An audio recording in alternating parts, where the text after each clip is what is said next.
అందరికీ ప్రైజ్ లాడండి. దేవుని మహాకృపలో మీ అందరూ దేవుని చల్లని నీడలో సురక్షితంగా చక్కగా ఉన్నారని ఆశిస్తున్నాము. ముందుగా దేవాతి దేవునికి వందనములు, స్తుతులు, స్తోత్రాలు తెలియచేస్తూ ఉన్నాము. ఈరోజు మన ధ్యానాంశము మొదటి రాజుల గ్రంథము 22వ అధ్యాయము 1 నుండి 40 వరకు ఉన్నటువంటి భాగం. అలాగే రెండవ దినవృత్తాంతముల గ్రంథం 18వ అధ్యాయము 1 నుండి 27 వరకు ఉన్నటువంటి భాగము మనము ధ్యానం చేసుకుందాం. ఈ యొక్క వాక్య భాగాలలో ఏమీ ఉంది దేవుని గురించి, మరి ఈ వాక్య భాగంలో మనం ఏం నేర్చుకోవచ్చు అనే అంశాన్ని మనము వివరించినప్పుడు అక్కడ ప్రవక్త అయినటువంటి మికాయా గురించి రాయబడి ఉందండి. మికాయా అంటే యెహోవాను పోలినవాడు ఎవడు అనేటువంటి అర్థం వస్తుంది. మికాయా ప్రవక్త చేసినటువంటి గొప్ప పనుల గురించి, అలాగే మికాయా భక్తుని యొక్క విధానం, సత్యము కొరకు అతను నిలబడినటువంటి విధానం గురించి కూడా మనం ధ్యానం చేసుకుందామండి. మికాయా యొక్క ఏలియా సమకాలికుడుగా ఏలియా పనిచేశాడు ప్రవక్తగా. అహాబు కాలంలో ఆ సమయంలో పనిచేసినటువంటి మికాయా, ఏలియా, మికాయా ఒకే కాలానికి చెందినటువంటి వ్యక్తులుగా కొన్ని ఆధారాలను బట్టి బైబిల్ గ్రంథాలు మనం చూడగలుగుతాం. ఈ మికాయా ఎవని కుమారుడని మనం ఆలోచన చేస్తే ప్రియులారా, మికాయా ఇమ్లా కుమారుడు.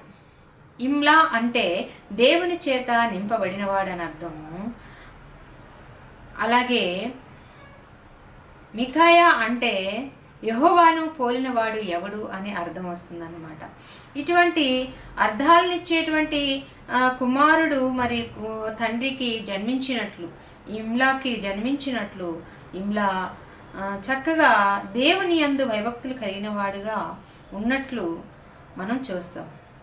ఇమ్లా అంటే దేవుని చేత నింపబడిన వాడు అని అర్థం వస్తుంది. మనము కూడా మరి దేవుని చేత ఆత్మతో నింపబడిన వారిగా జీవించాలి అనేటువంటి విషయాన్ని తెలియచేస్తుంది. ఈ యొక్క మికాయా చేసినటువంటి గొప్ప ఆలోచనలు ఏంటి, ఆయన ఎలా దేవునికి ఉపయోగపడ్డాడంటే, మరి మికాయా దేవుని ప్రవక్తగా దేవుడు చెప్పమన్నటువంటి మాటలే ఆయన చెప్పాడండి. సొంత మాటలు ఒకటి కూడా కల్పించి చెప్పలేదు. ఈ యొక్క మికాయా దేవుని కొరకు బలముగా పనిచేసినటువంటి సాధనగా ఉన్నాడు.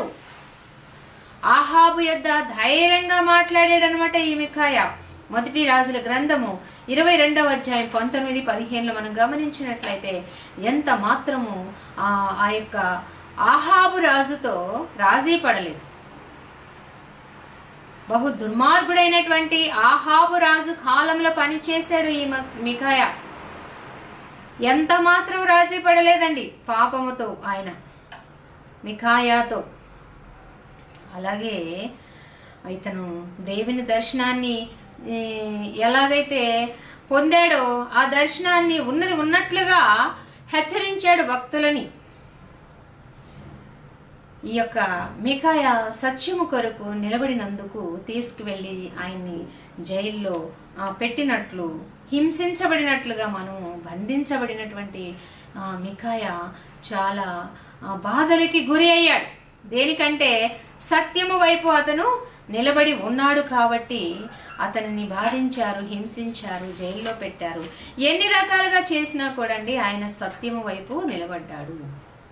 ఈ యొక్క స్టోరీ ఏంటి అని మనం ఆలోచన చేస్తే ప్రియులారా, ఏలియా కాలంలో ఉన్నటువంటి మికాయా ప్రవక్త దేని కొరకు పని చేశాడు అని మనం ఆలోచన చేస్తే ఆయన సత్యము వైపు నిలబడినట్లుగా మనము చూస్తామండి.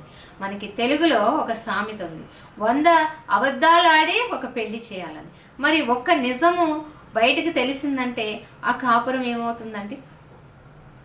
100 అబద్ధాలు ఆడి ఒక పెళ్లి చేస్తే ఒక్క సత్యము బయటకు వచ్చిందంటే చాలా ఇబ్బందిగా, భయంకరమైన స్థితిలోకి ఆ కుటుంబాలు వెళ్ళిపోతాయి. కానీ ఈ యొక్క మికాయా సత్యము వైపు నిలబడ్డాడు. ఆనాడు ఇశ్రాయేలీల జనాంగము 12 గోత్రాలుగా ఉంటే ఆ 12 గోత్రాల్లో ఉన్నటువంటి ఇశ్రాయేలు విడిపోతారు రెహబాబు కాలంలో. సొలొమోను కుమారుడైన రెహబాబు కాలంలో విడిపోతారు. విడిపోయినటువంటి ఆ యొక్క ఇశ్రాయేలీలకు 10 గోత్రాలకేమో ఆహాబు రాజుగా ఉన్నాడు. సపరేట్ అయినటువంటి ఆ 2 గోత్రాలకేమో యెహోషాపాతు రాజుగా ఉన్నాడండి. అటు 10 గోత్రాలు, ఇటు 2 గోత్రాలు కలిపితే మొత్తం 12 గోత్రాలు ఉన్నాయి. 10 గోత్రాలకు రాజైనటువంటి ఆహాబు 2 గోత్రాలకు రాజైనటువంటి యెహోషాపాతుతో బియ్యం అందుకున్నాడు. ఆహాబుకు అతల్య అనేటువంటి కుమార్తె ఉంది. ఆ కుమార్తెకును యెహోషాపాతు కుమారుడైన యెహోరాముకి వివాహము జరిగింది. వీళ్ళిద్దరూ స్వయాన వియంకులుగా ఉన్నారు. అతని కుమార్తెను ఇతని కుమారుడు వివాహం చేసుకున్నాడు. వీళ్ళిద్దరూ బావమర్దులు అయ్యారు కాబట్టి వీళ్ళు యుద్ధానికి వెళ్ళేటప్పుడు కలిసి వెళ్ళటానికి ప్లాన్ చేసుకుంటారండి. ఈ యొక్క వాక్య భాగంలో మనం గమనించినట్లయితే మొదటి రాజుల గ్రంథం 22:1 నుండి 40 వరకు మనం గమనించినట్లయితే అక్కడ యెహోషాపాతు వచ్చి బావా ఆహాబు మనం యుద్ధానికి వెళ్దాం, ఏ యుద్ధానికి వెళ్దాం, దేని మీదకి వెళ్దాం అని వివరించాడంటే, ఈ యుద్ధానికి వెళ్లే ముందు 3 సంవత్సరాలకు ముందే ఆహాబు సిరియా రాజైన బెన్హదరు మీదకి యుద్ధానికి వెళ్తాడండి. వెళ్ళినప్పుడు ఆహాబు ఆ యుద్ధాన్ని గెలుస్తాడు. అప్పుడు బెన్హదర్ ఏమంటాడంటే, నువ్వు గెలిచావు కాబట్టి ఇవన్నీ ప్రాంతాల్లో నువ్వు తీసుకో, అయితే ఒక్క పట్టణమైనటువంటి రామెత్ గిలాదు, యుద్ధానికి వెళ్ళినటువంటి ఆహాబుతో ఓడిపోయిన రాజు అయినటువంటి బెన్హదరు ఏం చెప్తాడంటే, రామత్ గిలాద్ అనేటువంటి పట్టణం ఒకటి మాకు వదిలేసి మాకిచ్చి నువ్వు మిగిలిన ప్రాంతాలన్నీ ఆక్రమించుకో అని చెప్తాడు. అయితే ఈ రామత్ గిలాదు అనేది చాలా సంపన్నం కలిగినటువంటి పట్టణము. ఈ పట్టణము అనేది చాలా ఉన్నతంగా అభివృద్ధి చెంది ఎంతో విలువైన పట్టణంగా ఉంది కాబట్టి ఆ యొక్క పట్టణాన్ని వదిలేయమని చెప్పాడు. ఈ బావమర్దులు ఇద్దరు యెహోషాపాతు అలాగే ఆహాబు ఇద్దరు కూడా యుద్ధానికి వెళ్ళి ఆ రామత్ గిలాదుని జయించుదాము అనేటువంటి విషయాన్ని మాట్లాడుకుంటారు. వారు పూర్వము యుద్ధాలకు వెళ్ళేటప్పుడు దేవుని యొద్ద విచారణ చేస్తారు. ఇశ్రాయేలీలైతే యెహోవా దేవుని యొద్ద విచారణ చేస్తారు. వేరే వారైతే ఏం చేస్తారంటే వాళ్ళ యొక్క దేవతలకి విచారణ చేసి వెళ్తారు. అయితే ఇక్కడ ఒక విషయం ఉంది. ఆహాబు రాజు 400 అబద్ధ ప్రవక్తల్ని తీసుకొని వస్తాడు. ఈ రామత్ గిలాదు జయించడానికి వెళ్లే ముందు ఆహాబు ప్రవక్తల్ని కొంతమందిని పిలుస్తారు. వాళ్ళందరూ అబద్ధ ప్రవక్తలే. దేవుని యొద్ద నుండి ఒక దురాత్మ వచ్చి వాళ్ళ చేత అబద్ధపు ప్రమాణము, అబద్ధపు మాటలు, అసత్యాన్ని పలికించినట్లు బైబిల్ గ్రంథం సెలవిస్తుందండి. ఈ 400 మంది వచ్చి ఆహాబునికి ఏం చెప్పాడంటే, నువ్వు వెళ్ళు, చక్కగా నువ్వు యుద్ధాన్ని గెలుస్తావు, నువ్వే రాజువి, మరి నీదే ఆ పట్టణము, నువ్వు చక్కగా జయించి వస్తావు అనేటువంటి అబద్ధపు మాటను, అసత్యాన్ని పలికారండి. అయితే యెహోషాపాతు మంచివాడు, మంచి రాజే, దేవుని మీద ఇష్టము భక్తి కలిగినటువంటి రాజు. యెహోషాపాతుకి అర్థమైంది, ఈ 400 మంది ప్రవక్తలు, అబద్ధ ప్రవక్తలు అసత్యం పలుకుతున్నారు, ఎందుకో నాకు వీళ్ళు సత్యం పలుకుతున్నారని, నిజం చెబుతున్నారని నాకు అనిపించట్లేదు. బావా ఇంకెవరైనా ఉన్నారా, ఆయన్ని పిలిపించమని ఆహాబుతో అంటాడు. అప్పుడు ఆహాబు అంటాడు, ఉన్నారు, ఒకడున్నాడు, నాకు నచ్చనివాడు, నా కీడు ఎంచేవాడు, నేను ఎప్పుడు ఏది మాట్లాడాలన్నా కూడా అతను అడ్డుపుల్లలేస్తూ ఉంటాడు, సత్యాన్నే చెబుతాడు, నాకు నచ్చినట్లుగా అతను ఉండడు అనేటువంటి విషయాన్ని ఆహాబు చెబుతాడు. ఎవరికి? యెహోరాముకి చెబుతాడనమాట. చెప్పినప్పుడు మరి అతను ఏమంటాడంటే, అతను పిలిపించమంటాడు. మికాయా వచ్చి నువ్వు యుద్ధానికి వెళ్ళొద్దు, నువ్వు ఖచ్చితంగా ఓడిపోతావని చెబుతాడండి. సత్యాన్ని చెబుతాడు మికాయా. నేడు సత్యము చెప్పేవారు ఎవరికి నచ్చరు, కానీ అసత్యాలు చెప్పేవారు, అబద్ధాలు ఆడేవారే అందరికీ నచ్చుతారు, లోకంని వాళ్ళే వేలుబడి చేస్తూ ఉంటారనమాట. సత్యంలోకి రారు, అసత్యంలో ఉంటారు. మనము కూడా అనేక మార్లు వెళ్తూ ఉంటాం దేవుని యొద్దకి, ఆదివారం వెళ్తూ ఉంటాం. ఆదివారం వెళ్ళి ప్రార్థనలు చేసుకొని సత్యంగా దేవునితో ఉంటాము. వారమంతా కూడా వచ్చి లోకంలో అసత్యంలో బ్రతుకుతూ అబద్ధాలు చెబుతూ దేవునికి ఇష్టం లేని ఆయాసకరమైనటువంటి జీవితాన్ని జీవిస్తూ ఉంటాము. పాపం అనేది దేవుడు ఎప్పటికీ ఉపేక్షించడు. దేవుడు ఎప్పుడు పాపాన్ని ఇష్టపడడండి. కాబట్టి బైబిల్ గ్రంథం సెలవిస్తుంది, పాపమునకు భయపడి పాపం చేయొద్దు అంటాడు. భయము నొంది బైబిల్ గ్రంథం వివరిస్తుంది కదా, భయము నొంది పాపము చేయకుడి అంటాడు. మిఖాయా ఒక్కడే సత్యం వైపు నిలబడ్డాడు. నువ్వు వెళ్తే చచ్చిపోతావని చెప్పాడు. దేవుడు చెప్పమన్నది చెప్పినట్లు చెప్పాడండి. మిఖాయా మీద కత్తి పెట్టినా కూడా, మిఖాయాని దడిపించినా కూడా అసత్యాలు పలికేటువంటి వాడు కాదు. దేవుడి యొద్ద నుండి ఏ విచారణ చేసి దేవుడు ఇచ్చిన జవాబు సమాధానం ఎంత కఠినంగా ఉన్నా కూడా దేవుడు చెప్పమన్నదే చెప్పినట్లు చేశాడు. చెప్పమన్నదే చెప్పాడు. చూడండి ప్రియులారా, సత్యము మనలను గాయాలు చేస్తుంది, బాధిస్తుంది, కన్నీరు పెట్టేస్తుంది, కానీ అది గెలిపేస్తుందండి ఎప్పటికైనా. సత్యము చెప్పేవాళ్ళు ఎవరికీ నచ్చరు. సత్యం అనేది బాధ కలిగిస్తుంది, గాయాలు చేస్తుంది, కానీ అది ఎప్పుడు కూడా మరి మనల్ని చెడులోకి నడిపించదు, నాశనానికి నడిపించదు, దేవుని రాజ్యానికే నడిపిస్తుంది. సత్యం అనేది మనల్ని గెలిపించేదిగా ఉంది అనేది మనం గమనించాలి. ఆహాబుకి మిఖాయా అంటే ఇష్టం లేదు,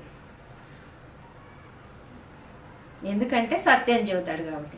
చర్చికి చాలామంది వస్తారు, చర్చిలో సత్యమే ఉంటుంది.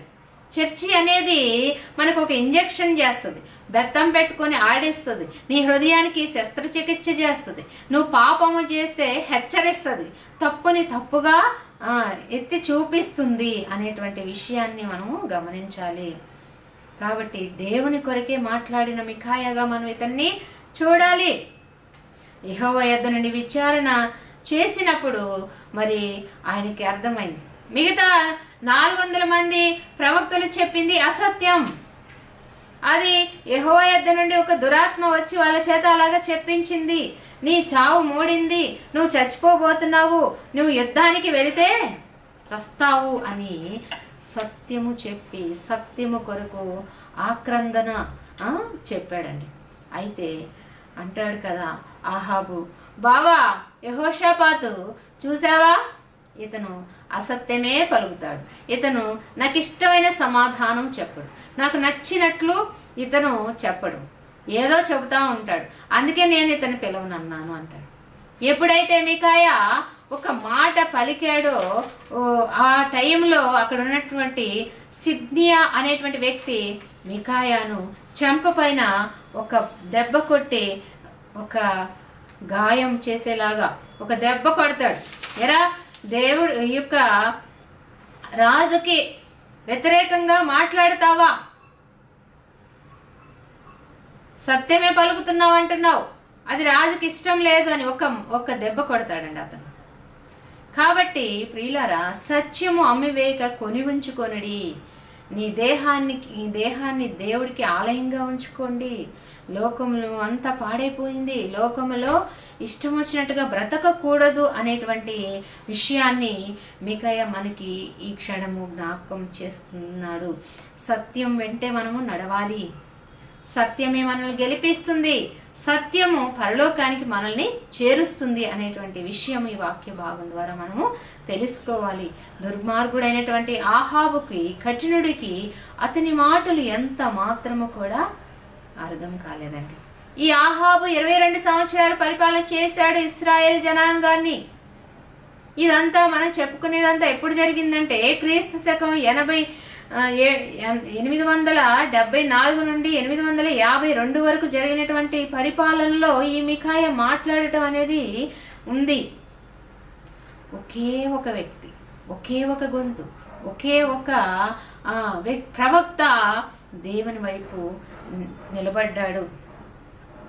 కాబట్టి ప్రియులారా, సత్యము అనేది కొని ఉంచుకొనమంటున్నాడు. నీ మాట దేవుని మాట ఒకటై ఉండాలి. అలా ఎప్పుడవుతుందంటే నువ్వు సత్యము వైపు నిలబడినప్పుడు ఇది జరుగుతుంది. కాబట్టి సత్యం అనేది గాయాలు చేస్తుంది. ప్రభువు మనకి గాయాలు చేసి మనల్ని బాగు చేస్తాడు. పాపపు రోగంలో నీవు నేను నిలిచి ఉండకుండా బాగు చేస్తాడు అనేటువంటి విషయాన్ని, నీకు వైద్యం చేస్తాడు అనేటువంటి ఈ విషయాన్ని మనము గమనించాలి. సత్యం అంటే నేను జీవంలోకి నడిపిస్తుంది, పరలోకానికి చేరుస్తుంది. కాబట్టి అక్కడ 400 మంది అబద్ధ ప్రవక్తలు ఉన్నారు, నువ్వు వెళ్ళు చక్కగా గెలిచి వస్తారు అన్నారు. ఆ యొక్క మికాయా ప్రత్యేకం, పిలిచినప్పుడు మాత్రమే వచ్చాడు. వచ్చి ఏం చేశాడంటే చక్కగా సత్యాన్ని దేవుడు చెప్పమన్నది చెప్పినట్లు చేశాడండి. వాళ్ళతో అబద్ధ ప్రవక్తలతో ఈయనకి పోలిక లేదు, పొందిక లేదు. దేవుని బిడ్డలకి సాతాను బిడ్డలకి పొందిక లేదు, పొత్తు లేదు. మనము దేవుని యొక్క రక్తము చేత విలువ పెట్టి కొనబడినటువంటి వ్యక్తులము, రాజులైన యాజక సమూహము. కాబట్టి మన మార్గాలన్నీ కూడా సత్యం వైపు మనం ఉంటే ఆయనే మరి గెలిపిస్తాడు.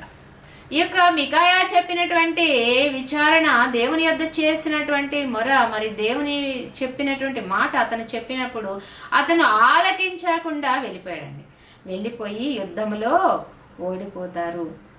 నాబోతు రక్తము ఏ విధముగానైతే కుక్కలు నాకినియో ఏలియా ప్రవక్త చెప్పిన విధానములో, అలాగే మికాయా చెప్పినటువంటి మాట, నువ్వు యుద్ధానికి వెళ్ళావంటే ఓడిపోతావు, చచ్చిపోతావని చెప్పిన వినకుండా వెళ్ళాడు.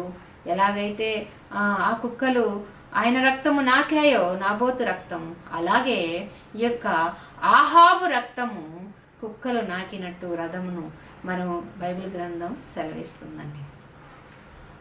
చెప్పాడు నువ్వు వెళ్ళొద్దు అని గట్టిగా, చూసావా బావా యెహోరాము అని పలికాడు ఆహాబు. ఈ దుర్మార్గుడు, దుష్టుడు నిజం చెప్పడు, నాకు నచ్చని సమాధానం చెబుతాడు. ఇటువంటి స్థితిలో మనం ఉన్నామండి. అసత్యమును ఇష్టపడతాం. కొంతమంది బాగా పొగిడితే బాగా పడిపోతారు. అబద్ధాలు చెబుతూ మనకు నచ్చిన మాటల్లో మాట్లాడుతూ మనల్ని ఆకాశానికి ఎత్తేస్తూ ఉంటారు. అటువంటి వారే మనకి నచ్చుతారు.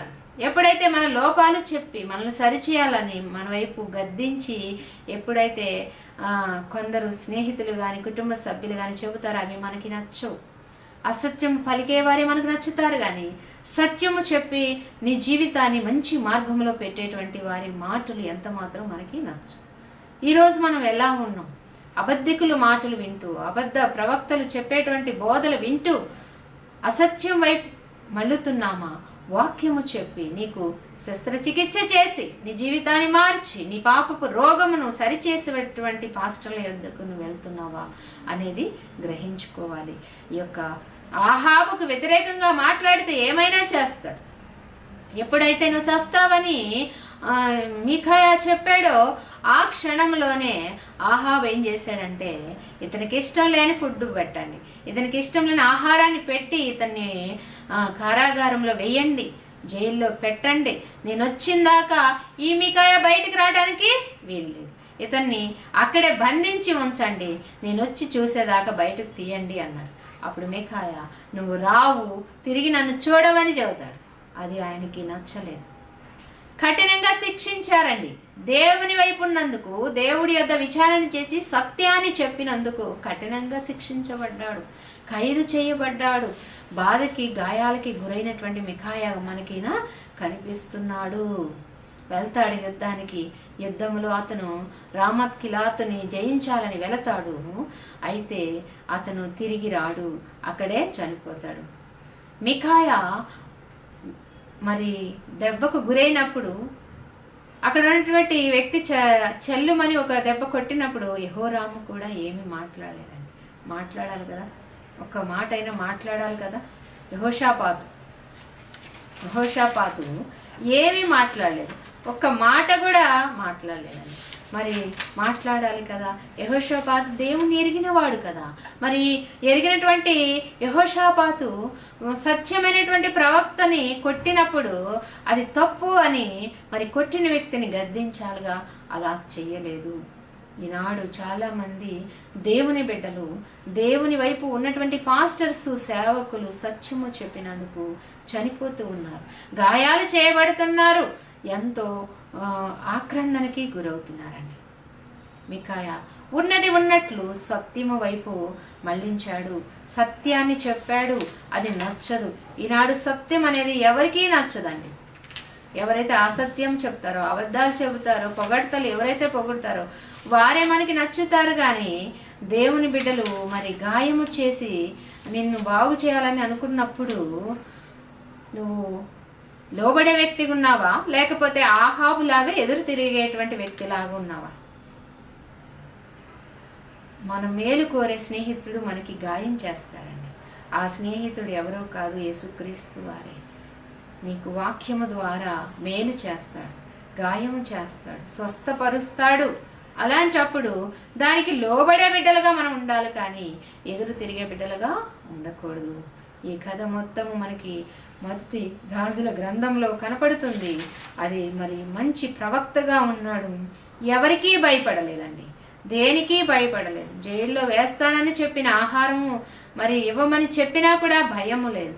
ఏ రాజుకు ఇష్టముగా మాట్లాడితే రాజు చక్కగా బహుమతులు ఇస్తాడు కదా, మంచి మంచి గిఫ్ట్లు ఇస్తాడు కదా, మంచి మాటలు చెబితే అని ఎంత మాత్రం మికాయా ఆలోచించలేదు.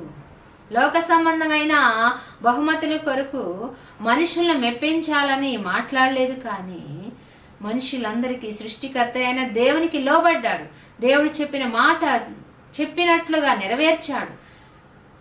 తనకి గాయమైద్దని తెలుసు, రాజు బాధ పెడతాడని తెలుసు, అయినా కూడా సత్యము వైపే ఉన్నటువంటి మికాయాగా మనకి కనపడుతున్నాడు. ఈ రోజున నువ్వు ఎవరి వైపు ఉన్నావండి?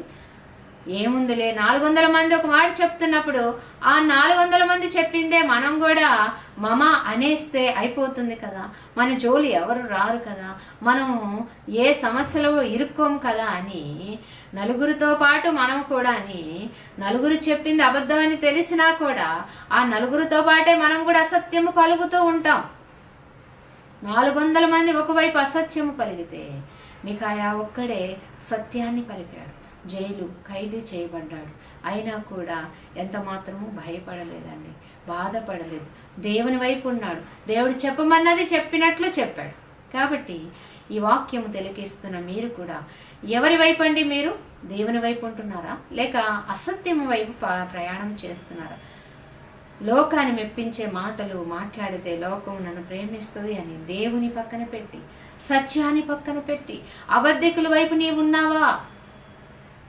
అబద్ధం అనేది ఈనాడు వద్దిలుతూ ఉండొచ్చు, కానీ తుదకు అది పాపముకు, మరణానికి, మరి శాపానికి అసత్యం అనేది దారితీస్తుంది. నువ్వు సత్యము పలికితే ఇప్పుడిప్పుడు నీకు బాధ కలగొచ్చు, గాయాలు కలగొచ్చు, కానీ నువ్వు దేవుని రాజ్యానికి వారసుడు అయ్యే అవకాశం ఉంటుంది. కాబట్టి మనం సత్యము వైపా, అసత్యము వైపా, అబద్ధాల వైపా, నిజాల వైపా, ఎటువైపు ఉన్నాం? దేవుని వైపు ఉన్నామా, సాతాను వైపు ఉన్నామా? మికాయాలాగా ఒక్కడే అయినా కూడా భయపడకుండా దేవుని వైపు ఉన్నటువంటి వ్యక్తిగా నీవు నేను జీవించాలని కోరుకుంటూ ఈ ప్రసంగాన్ని నేను ఇంతటితో ముగిస్తున్నానండి. Thank you so much. చిన్న ప్రార్థన చేసుకుందాం.